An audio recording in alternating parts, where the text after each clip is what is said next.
Hi friends, welcome to Gayathri kitchen media. இன்றைக்கி வீடியோவில் கோதுமை மாவில் ஈஸியாக பிஸ்கட் எப்படி செய்யுதுன்னு பார்க்க போகிறோம்.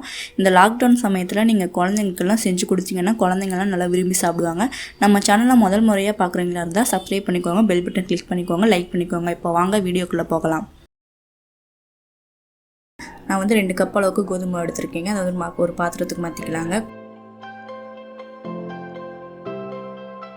கூடவே அரை கப் அளவுக்கு ரவை எடுத்துருக்கீங்க, அதையும் சேர்த்திக்கலாங்க.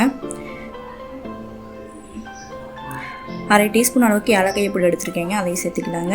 1/4 டீஸ்பூன் அளவு உப்பு சேர்த்திக்கலாங்க. அரை கப் அளவுக்கு எண்ணெய் எடுத்து வச்சுருக்கீங்க, அதையும் சேர்த்திக்கலாங்க. எண்ணெய் கூட மாவு மிக்ஸ் ஆகிற மாதிரி நல்லா கலந்து விட்டுக்கோங்க. நான் பொடி ரவை எடுத்துருக்கீங்க. நீங்கள் பெரிய ரவை எடுத்திங்கன்னா அது மிக்ஸில் அரைச்சி கூட நீங்கள் சேர்த்திக்கலாங்க.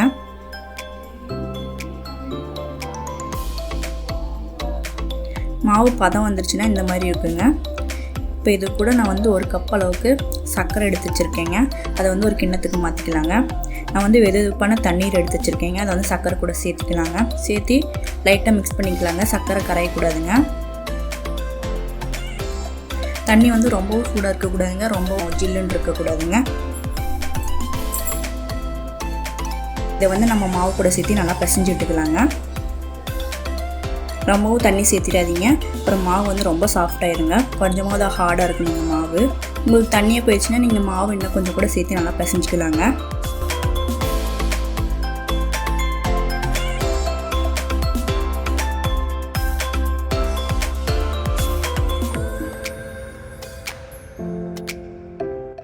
இப்போ நல்லா பிசைஞ்சாச்சுங்க. மாவும் நல்லா ஹார்டாகிடுச்சிங்க. இதை அரை மணி நேரம் போல் நல்லா ஊற வச்சு எடுத்துக்கலாங்க மூடி போட்டு. அரை மணி நேரம் போல் ஆகிடுச்சிங்க. நல்லா மாவு நல்லா ஹார்டாகிடுச்சிங்க. நல்லா ஒரு நிமிஷம் போல் நல்லா பிசைஞ்சு விட்டுக்கலாங்க.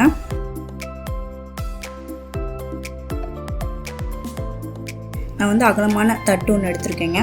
அது மேலே இந்த மாவு போட்டு நல்லா சரிசமமாக உருட்டி எடுத்துக்கலாங்க மாவை.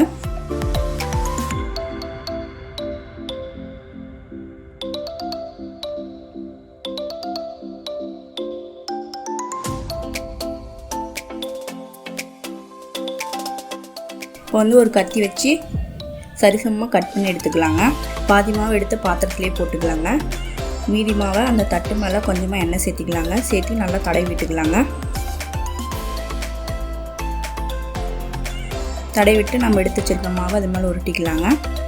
இப்போ உள்ளங்கையில் வச்சு நல்லா ப்ரெஸ் பண்ணிக்கோங்க. ப்ரெஸ் பண்ணிவிட்டு உருட்டி எடுத்துக்கலாங்க மாவை.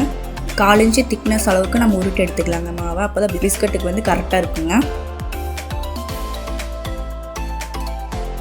நான் எந்த கப்பில் கோதுமை மாவு எடுத்தனோ அதே கப்பில் எல்லாத்தையும் நான் மெஷரேஷன் பண்ணி எடுத்துருக்கேங்க. இப்போ சதுரமாக கட் பண்ணிடலாங்க உருட்டி வச்ச மாவை. நீங்கள் எந்த ஷேப் விருப்பப்படுறீங்களோ நீங்கள் அந்த ஷேப்பு கூட கட் பண்ணி எடுத்துக்கலாங்க. இந்த வீடியோவை ஸ்கிப் பண்ணாமல் பாருங்கள். நம்ம எடுத்து வச்ச மாவை அப்புறமா என்ன பண்ணுறதுன்னு சொல்கிறேங்க. இப்போ 4 கட் பண்ணி எடுத்துக்கிறேங்க. கட் பண்ணதை தனித்தனியாக பிரித்து வச்சுக்கலாங்க.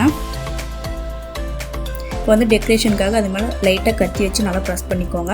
ரொம்பவும் ப்ரெஸ் பண்ணாதீங்க, அப்புறம் வெட்டு விழுந்துருங்க. அப்புறம் பொரிக்கும் போது தனித்தனியாக வந்துடுங்க பிஸ்கட்டு.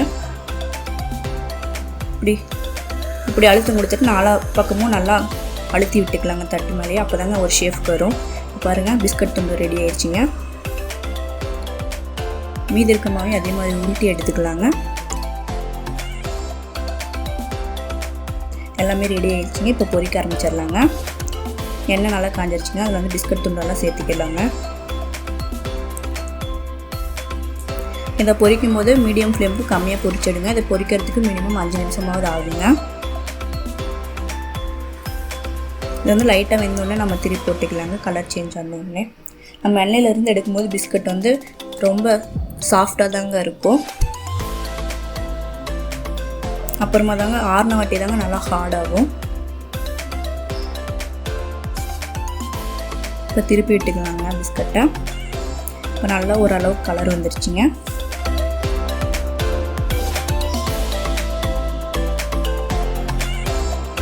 இந்த சமயத்தில் நல்லா திருப்பி விட்டுறலாங்க எல்லா பிஸ்கட்டையும்.